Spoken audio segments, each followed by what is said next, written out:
I've got a question. What's the one thing you can do right now to help save the world?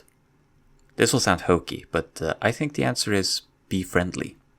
Sure, the big problems of the world, like wealth hoarding and the climate crisis, are beyond the ability of individuals to solve through the magic of friendship alone. But I believe all systemic solutions begin in friendship, or at the very least in camaraderie. Changing the world and ultimately saving it begins with people coming together in solidarity and common struggle. In the words of the late, great Michael Brooks, be ruthless with systems, be kind to people.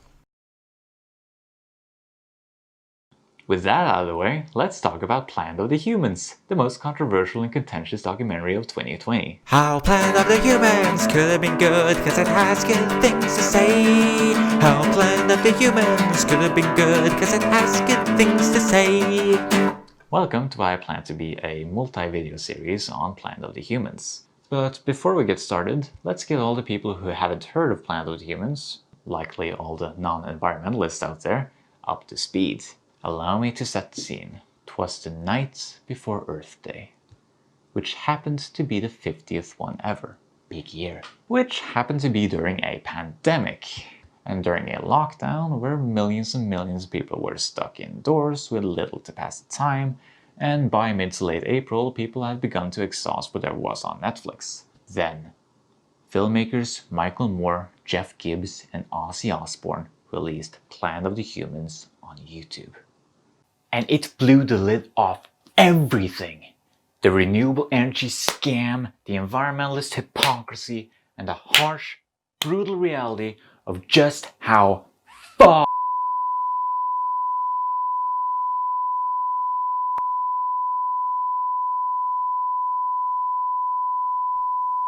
we are. Planet of the Humans dropped like an inconvenient truth bomb on the masses, man. Planet of the Humans dropped like a bomb, alright. Like a bomb that blew up in the middle of the environmental movement at a critical point in history, needlessly sowing division, despair, and doomerism by spreading toxic misinformation that has been thoroughly debunked. Thank you very much. Here's a page that has collected all 517 debunkings of this film. Happy reading. Planet of the Humans is profoundly unhelpful. Watch anything else. Pot, as I'm going to call this movie from now on because it saves me time and it's funny, was divisive. The reception was heated. Like the planet, am I right? The filmmakers got super cancelled and called all sorts of things, including flags for the fossil fuel industry, heroes of climate change deniers in the far right, anti-humanists, propagandists, liars, idiots, racist, eco-fashionable.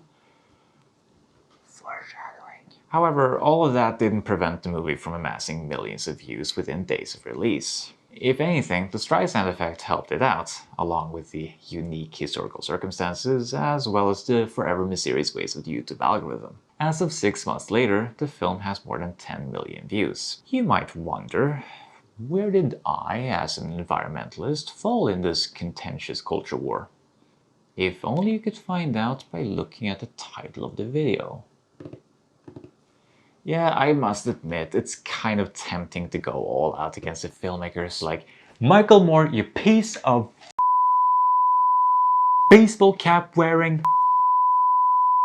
Oscar winning, Earth Day 1970 attendee,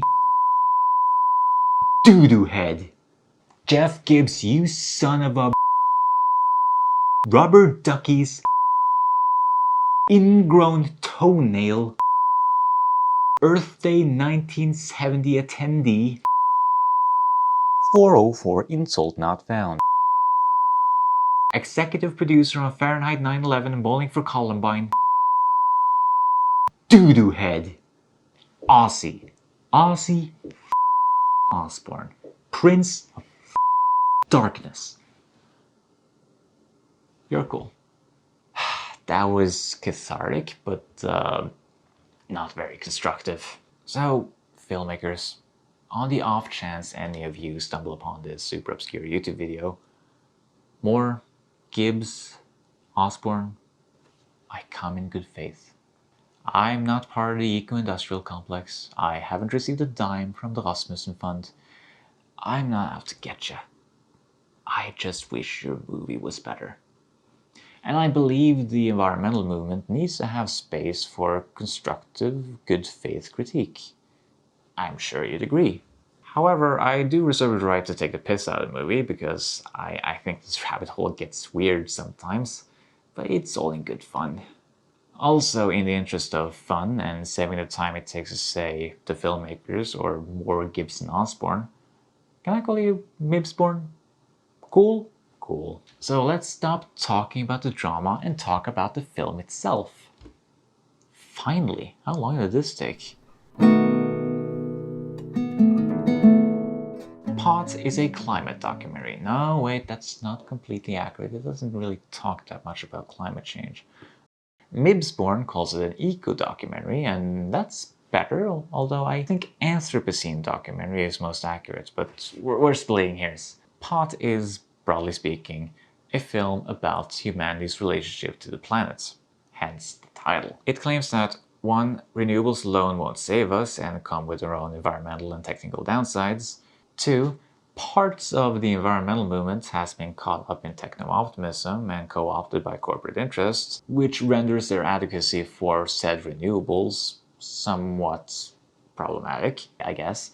3. We cannot pin our hopes on techno-fixes and eternal green growth and hope to live as normal. Humanity is hitting limits and we need to reduce consumption. There's more to it, of course. I left out some things, foreshadowing.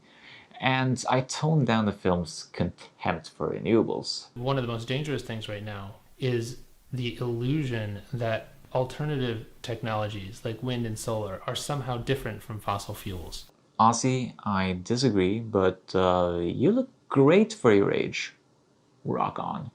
Apart from that, the summary I gave just now, I agree with all of it. So in theory, I should love pot. In theory, I would share pot with everyone. In theory, pot is exactly what the world needs right now.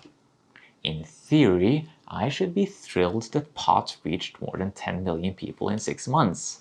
In practice, however, even though the movie has deep down a message I can stand behind, pot does an embarrassingly bad job at communicating that message. Which disappoints me because pot is undoubtedly the inconvenient truth of 2020. Like, in environmentalist circles, pot was an event film on par with Before the Flood in 2016, sorry.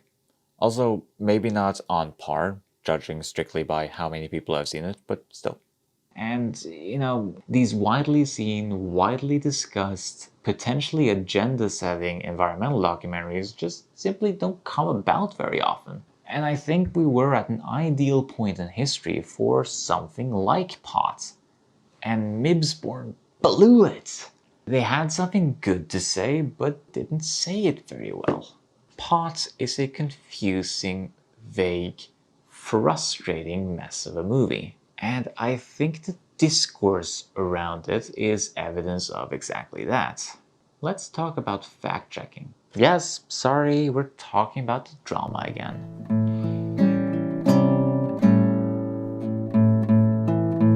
Although the filmmakers ostensibly wanted to start a conversation with pot, ooh, I like that, the discourse around the movie revolved to a great extent around what it got wrong. Pot has been fact-checked more than Donald Trump. Oh my god, so outdated. Mibsborn has responded to the fact-checkers by saying, those are quibbles. They don't matter. They don't take away from the message of the film. Is that a fair response to the literally dozens and dozens and dozens of highly detailed pot debunkings out there? Some written by scientists and energy experts and prominent environmentalists, among others. Are all the critiques irrelevant? Is there something to pot that all the esteemed fact-checkers have missed?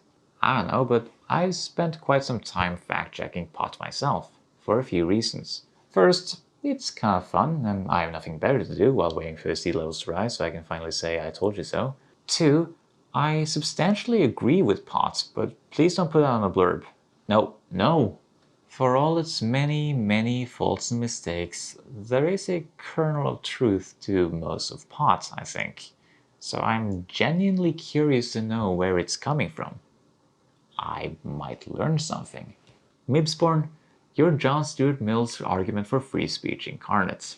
Third, truth is, I've been quietly obsessed with this movie ever since I saw it back in May. As much as I dislike it and the phenomenon around it, it fascinates me. I've seen it like 5 times now.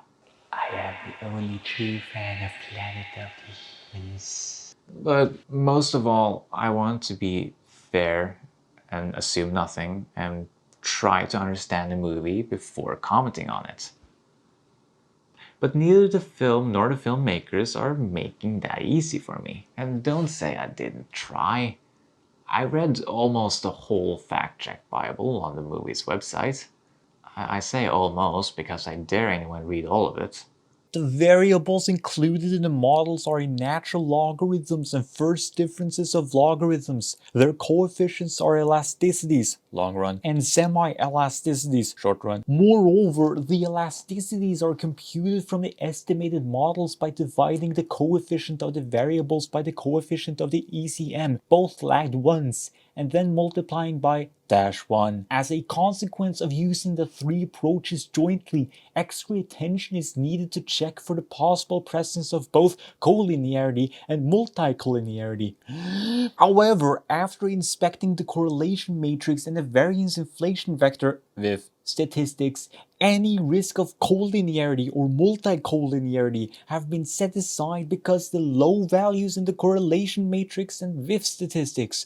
A battery of model specification tests were then performed. 1. The modified Wald statistic for group-wise heteroskedasticity. Wow. Did you really expect people to read this, Mibsborn? Really? Really? The fact of all the fact-checking points to what I think is the movie's fundamental flaw, one that cascades into everything else wrong with the film, which is that it's not very educational. And because it fails to educate, it fails to contextualize. And because it fails to contextualize, it fails to enlighten. You can take notes. Let me illustrate what I mean with an example.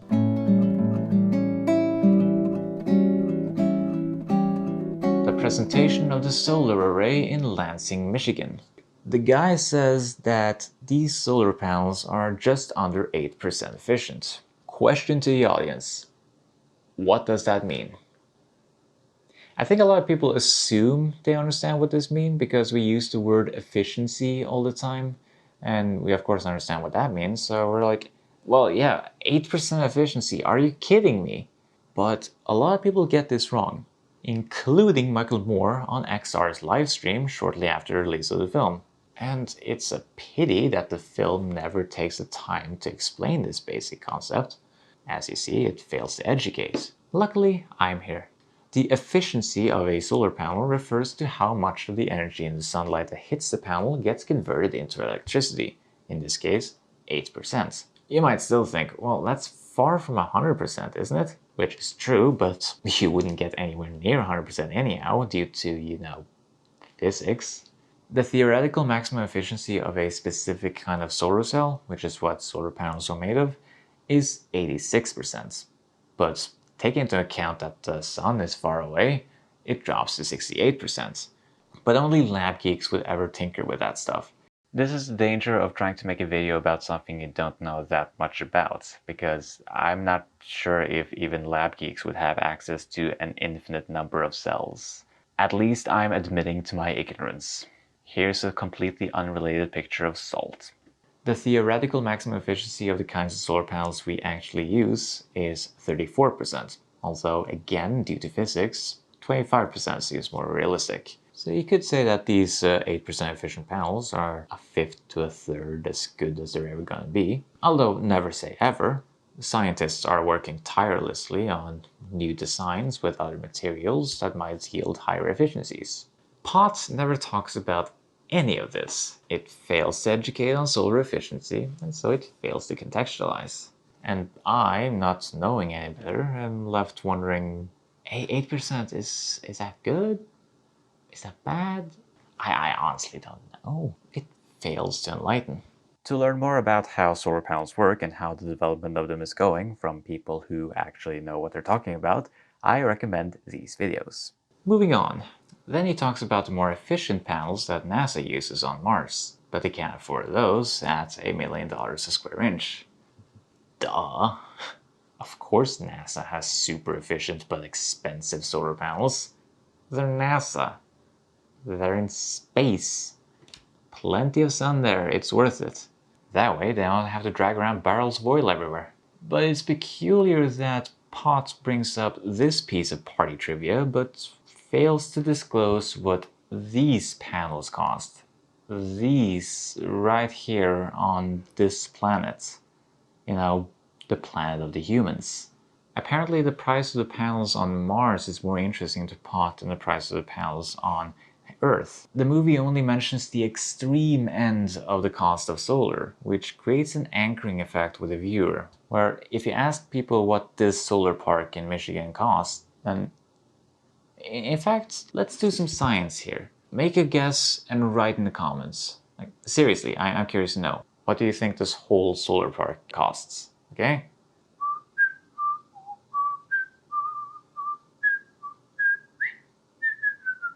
Okay, are you ready? Drumroll.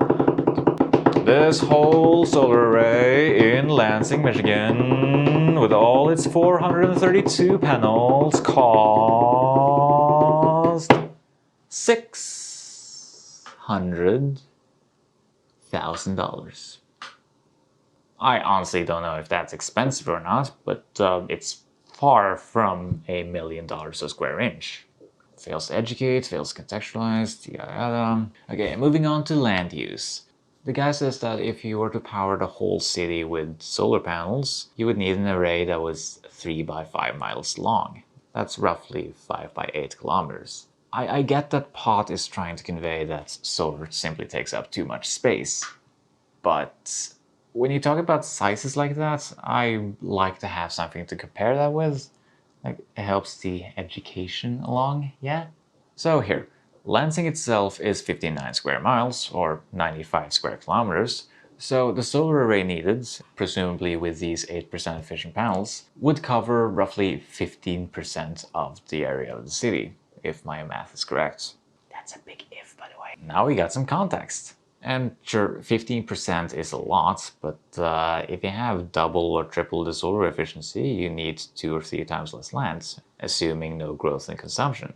And hell, if you can decrease electricity consumption, then you need even less. And sure, it would be a shame to clog up all the green spaces with solar, but you can use rooftops and parking lots. Also, turns out farmland is well suited for solar panels, so you can put a solar farm on your farm so you can farm while you farm. Yeah, I know, 2008 called, they want their memes back. Concerns about land use for renewables is a legit but not deal-breaking issue, if you ask me.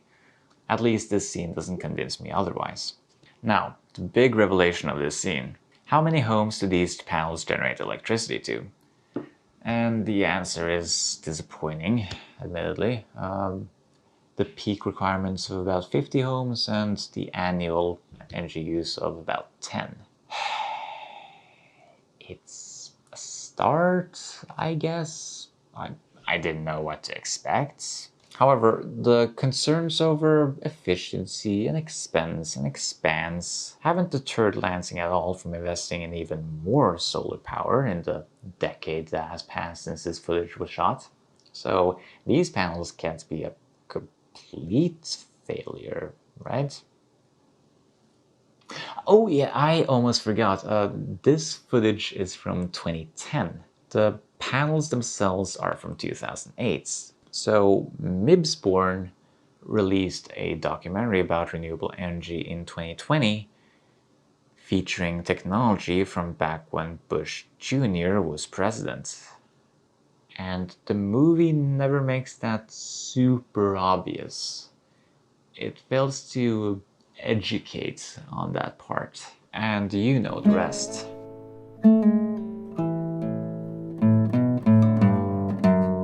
To to all this, Mibsborn might respond with something like, "It's irrelevant that the footage is a decade old.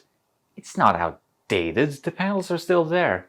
And even if panels today are 20% efficient rather than 8, and even the thin film kind of panels seen in the film are today 15% efficient, there's a trade-off between cost efficiency and longevity that renders all that moot. Besides, Tesla's brand new solar rooftop is only 8% efficient. Technology's obviously at a standstill." Okay, let's grant all that's true. Why did you deliberately strawman yourself? Why did you leave the field wide open for fact-checkers? Like, why did you make it that easy for them? Like, didn't you see these critiques coming? Yeah, That's I'd actually say- an interesting criticism. It's not something that we really foresaw. I guess you didn't. Now, I'm not griping about this one scene being wrong. Technically, it's correct in 2010, but I'm using this scene as an example because it's emblematic of what's wrong with the rest of the film. This scene is 2 minutes long, and look how long we spent on it. And you could do this for the whole film, and people have. Pot leaves so much unexplained, uncontextualized, and it throws a lot of technical jargon at you. Heteroskedasticity. And I, who want to be fair to this movie and try to understand it, need to educate myself on all the stuff the movie isn't telling me. Which begs the question, why should that be my job? Fact-checking this movie feels like doing someone else's homework. Isn't that in itself a failure of the movie? A failure of communication? That its vagueness and outdatedness distracts from whatever the message is supposed to be? Which frustrates me because, as I said, in broad strokes, I agree with this film, except for some parts foreshadowing. I have more to say about solar, like the fact that they can literally last a lifetime. There are 60-year-old solar cells still producing electricity today, and that the 20, 25, or 30-year warranties on the panels refers not to when they stop working, but to when degradation causes the electricity production to drop to 80% of what it was when it was brand new, and that solar power is the cheapest form of electricity in history. But I can hear Mibsborn say that the film isn't about solar panels. That's the wrong discussion. It's about the eco-industrial complex and the reality that all of their ever-improving, better, more advanced technologies now, in the past, and in the future will depend on a giant planet-wrecking industrial civilization. The movie is about the limits of humanity and the planet. That's the discussion we need to have. Okay, fair. Let's look at a scene that's more relevant to what the movie is about. But first, an intermission, because this video is long and you deserve a break.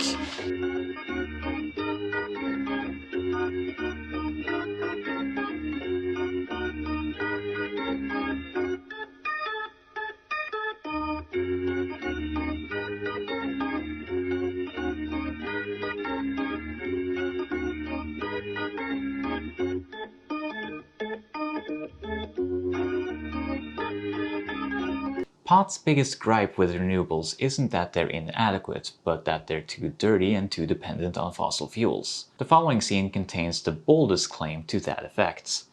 And for context, Ozzie's talking about what it takes to build a solar energy plant. The problem with all of these materials is that it takes an incredible amount of energy to mine and process all of the materials that go into building something like this. You use more fossil fuels to do this than you're getting benefit from it. You would have been better off just burning the fossil fuels in the first place instead of playing pretend. So, on the face of it, this notion is absurd, if by benefit you mean energy. Because why would anyone build any kind of energy generation if you need to put in more energy than you get out of it? If that's what Pot is claiming, then the rest of the movie's argument falls apart. Because Pot claims that the environmental movement, by promoting renewable energy, has gone to bed with Wall Street and green billionaires, who simply see renewable energy as just another profit center that the rich can get even richer from. But again, if you need to put in more energy than you get out of it, then energy costs money, you know? Why would you deliberately do something unprofitable? Merely to feed the public a lie? To maintain green illusions? Why would that be enticing for any investor? Rich people don't want to partake in conspiracies unless there's money to be made. Fact checkers were quick to debunk this clip. A solar panel or wind turbine only take a couple of years to generate the same amount of energy that went into producing them, meaning that even though the manufacture entails some carbon emissions and some environmental impacts, they're more than offset by all the energy produced over the wind turbine or solar panel's lifetime. The so-called energy payback time is very short, sometimes as short as a few months. I mean, look at this graph. Look at it! Mibsborn apparently don't know what a life cycle assessment is. What a bunch of amateurs! And they have the gall to make a documentary about this? In that case, I might as well make a documentary about astrophysics.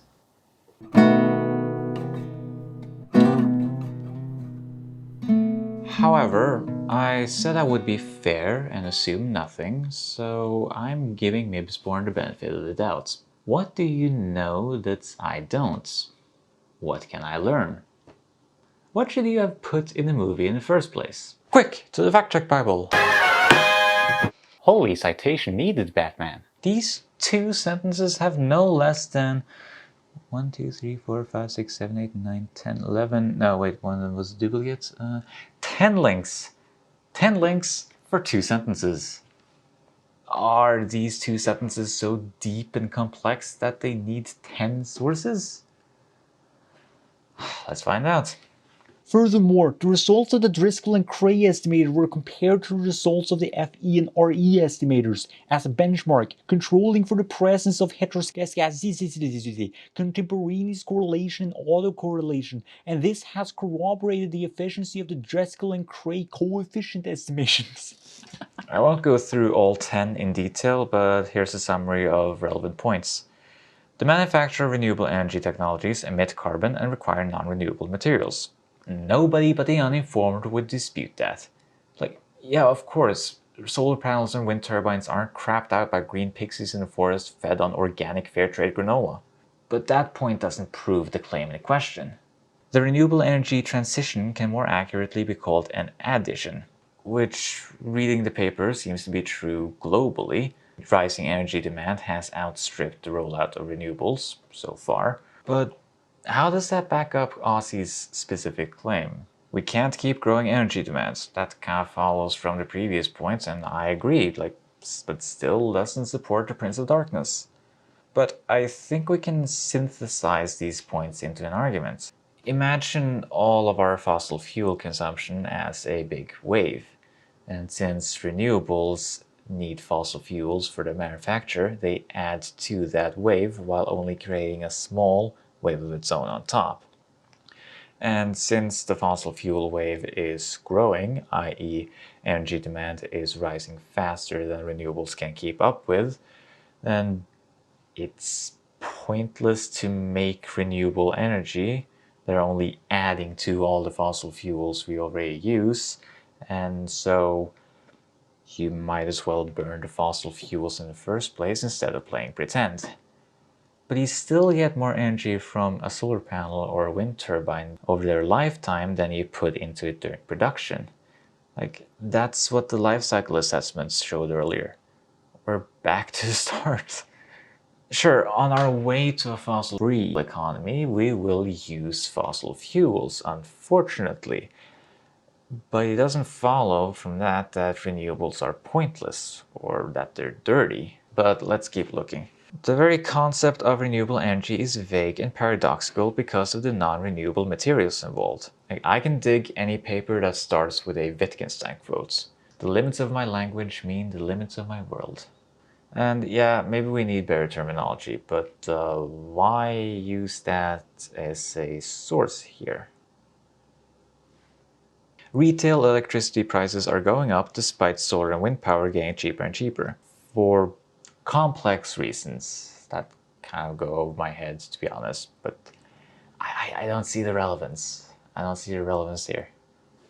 Concentrated solar power, or CSP, is crap. The energy return on energy investment, or EROI, isn't good enough. Now we're getting somewhere. That's kind of what I was talking about earlier with energy itself costing money, right?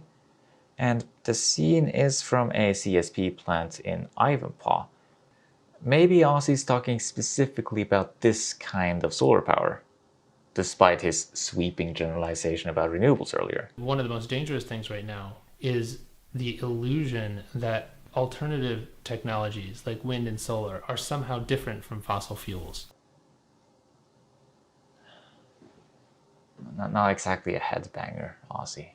Osbourne also seems to be talking about CSP or solar thermal in the Fact Check Bible. So, is that it? I think we're missing something. It's odd it didn't occur to me until now when looking up all this stuff that Ozzie was talking specifically about CSP here. Somehow I thought he was talking about renewables in general. And I'm not the only one. Many people share those life cycle assessment reports in response to this. Also, most of the sources here in the Fact Check Bible seem to talk about renewables in general. What gives? So I wasn't being completely accurate when I said that POT doesn't educate or contextualize. It does, it's just that it has something very specific in mind with that education and contextualization, which is renewable energy sucks, man! Between the Lansing scene from earlier and Ivanpah, there's just over 15 minutes on windmills, foreshadowing, hydrogen cars, fossil fuels, elephant shit, ethanol, fossil fuels, techno-optimism, dangerous solutions, quartz, fossil fuels, the Sierra Club, fossil fuels, intermittency, grid stability, fossil fuels, energy storage, this graph, which... Why do we need to put the global annual energy consumption in storage? Why? Is there any reason why we need that much storage? Solar and battery degradation, and finally, concentrated solar power. A term POT never even bothers to say. It doesn't educate beyond field emitters, tower, determinator, gold mine, natural gas. Boom, fossil fuel. There's a formula here. Talk about a form of renewable energy until you encounter fossil fuels. Then move on. Rinse, repeat. This causes POT to move at a breakneck speed, and it ends up being shallow, which only adds to the uneducational and vague nature of the film. Also, right after Ozzie's done talking, Jeff Gibbs' voiceover chimes in. That green energy has nothing to do with fossil fuels is apparently a story only meant for you and me. So even though Ozzie seems to be talking just about CSP, the movie is quick to connect CSP to all of renewable energy in general and blur it all together in the viewer's mind. And if you don't know a lot about renewable energy, and let's be frank here, that's most people, including me 6 months ago, you won't even notice. Okay, let's keep reading the Fact Check Bible. There seems to be methodological disputes over energy return on investment that's relevant to life cycle assessments.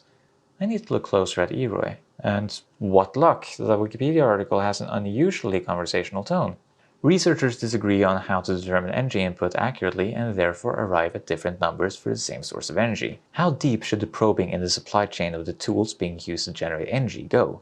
For example, if steel is being used to drill for oil or construct a nuclear power plant, should the energy input of the steel be taken into account?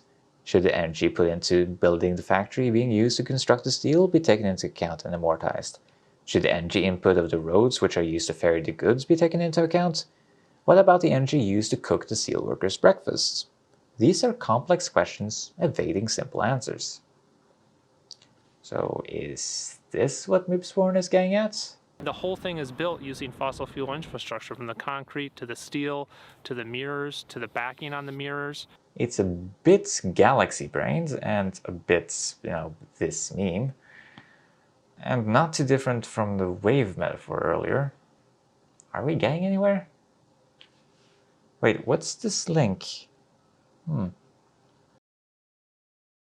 This paper is interesting, and If true, would upend all of our assumptions about green energy and what was going to save us.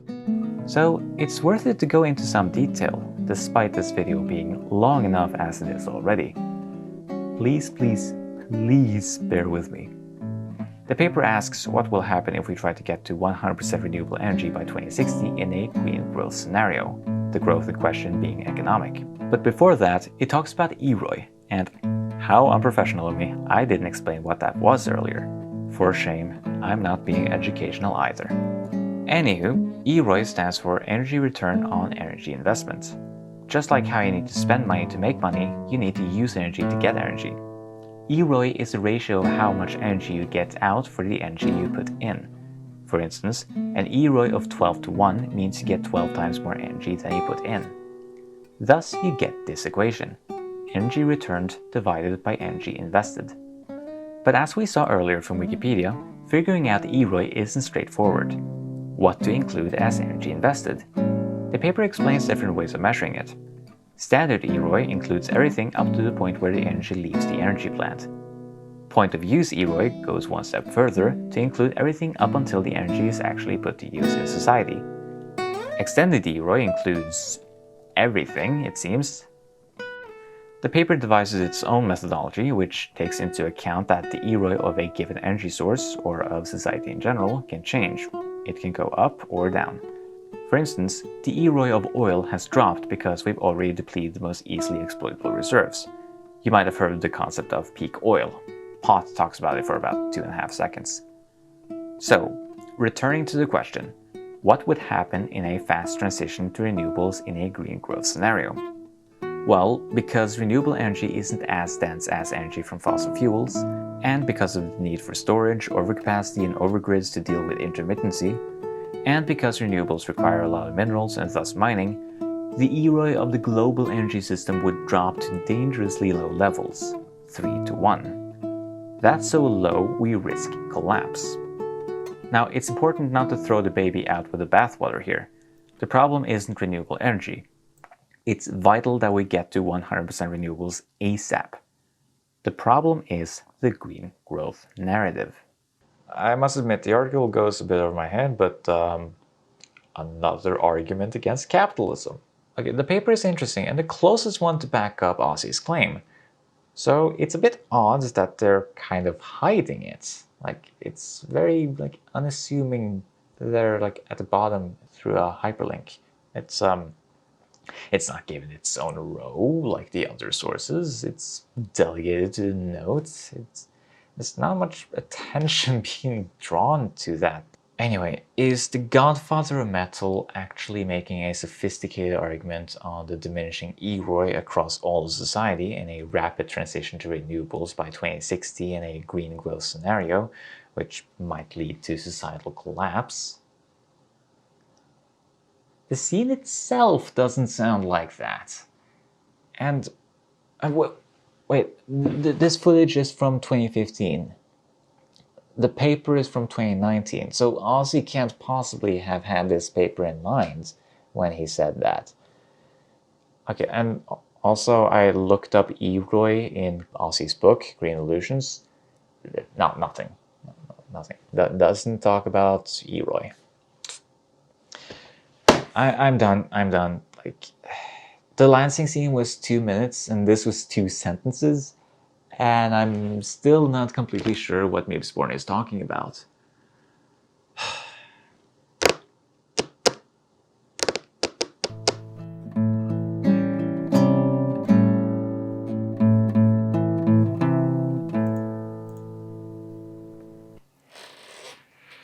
During editing, I found out Pot is no longer on YouTube, at least not on Michael Moore's channel. So either green capitalism finally got its way and banished this bad, evil film from the internet, or Osbourne removed it themselves and put it up for sale on iTunes. Which makes sense. The movie was only supposed to be up for 30 days. So with Pot gone, does any of this matter? Is Pot even relevant anymore? If it's so wrong and it has been so debunked already, why talk about it? Why did I resort to fact-checking the fact-check Bible? Well, the most straightforward answer to that question is that I've spent so much time on pots that I need to justify it to myself. A classic example of the sunk cost fallacy. I didn't really set out to make a video fact-checking pots because by now that would be redundant. Besides, fact-checking pots is a potential exercise in futility and frustration because no matter how thorough you are, people can always retort, "Well, what about this part you didn't bring up?" Which is why for this overture, I felt compelled to highlight something that applies to the movie as a whole, namely that it doesn't educate. But why does that matter? Well, as much as some people might want us to forget about pots and dismiss it as more trouble than it's worth, cute, I think we're stuck with the influence of this movie for some time yet. I mean, more than 10 million people saw it. And say whatever you want about pots, it had an impact on people. Judging from comment sections and Twitter, it seems just as many people loved this movie as hated it, probably more even. Which means that some people watching this might be pissed that I dare suggest pot isn't good, and some people watching this might be pissed that I dare suggest pot has something good to say. You can't please them all. But what I find more interesting is how people of so many different and contradictory stripes agreed with this film. To quote Katayoshi from his widely shared and in my opinion really good pot's debunking/commentary, pot's ambiguity meant it drew support from environmentalists, conservationists, anarchists, anti-capitalists, pro-capitalists, anti-growthers, pro-growthers, climate deniers, fossil fuel advocates, nuclear advocates, and a scattering of edgelords where he did miss out. I think what I have talked about in this video goes some way to explain that. Pot doesn't educate, and because it doesn't educate, it's vague. And because it's vague, people can fill in the blanks with whatever worldview they subscribe to in the first place. That so many people embrace this film means that people have widely different takeaways from it, ranging from the benign, like don't buy more stuff than you need, to the more sinister, foreshadowing. Which to me begs the question, should a documentary film be like a Rorschach test? Did pot change anyone's mind? It's usually a good thing that an artwork is open for interpretation, but if Mibsborn had a specific message in mind that they wanted to leave the viewer with, perhaps that humanity is screwed unless we drastically cut back on fossil fuels, then I'd say it's a failure. I mean, even climate change deniers and fossil fuel advocates love this film, and you simply can't say the same thing about any inconvenient flood and Before the Truth. In case it's not clear by now, unless it's for a media literacy exercise, I do not recommend pots to people, especially now that you have to pay for it. However, I do recommend people check out the Fact Check Bible, because there's some pretty good stuff there, when it doesn't feel like reading Hegel. The articles go a long way of providing the nuance and context that pot itself sorely misses. Mibsborn cites Jason Hickel, for instance, and if you saw my previous video, you'll know that Jason Hickel's my man. Still, if pot is a failure and you shouldn't watch it, then why keep talking about it? Well, because pot talks about everything.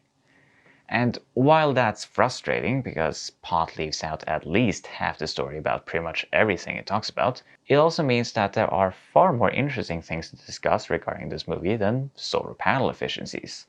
Pot is a good jumping off point to talk about stuff like techno-optimism, capitalism, neoliberalism, the Anthropocene, eco-anxiety, and more. So that's what I'm going to do. In conclusion for this first part, how could pot have been good? Answer: it could have been more educational. Which I think is a pretty damning thing to say about a documentary. I don't know about you, but when I watch documentaries, I'd like to learn something, and not have to doubt every single claim the movie makes because the filmmakers were being sloppy. Although, in fairness, through fact-checking pots, I have learned quite a bit about renewable energy, which I'll discuss in a future video. So, pots is educational. The problem is you have to make it educational yourself. Thank you so much for watching all the way to the end. I know this video was pretty long, so really, thank you. If you made it this far, why don't you do all the YouTube stuff and like, comment, and subscribe? And if you're new and have made it this far, like, why don't you check out some of my other videos? Like the one I made about Jason Hickel's book, Less is More, How Degrowth Will Save the World. But it's up to you. You do whatever you want. I'm not trying to force you to do anything, but I would really appreciate some likes and some, just saying, some subscribers. Just saying. Please like. Please like, and subscribe, and maybe write a comment or two. Like, all of that would be really, really nice.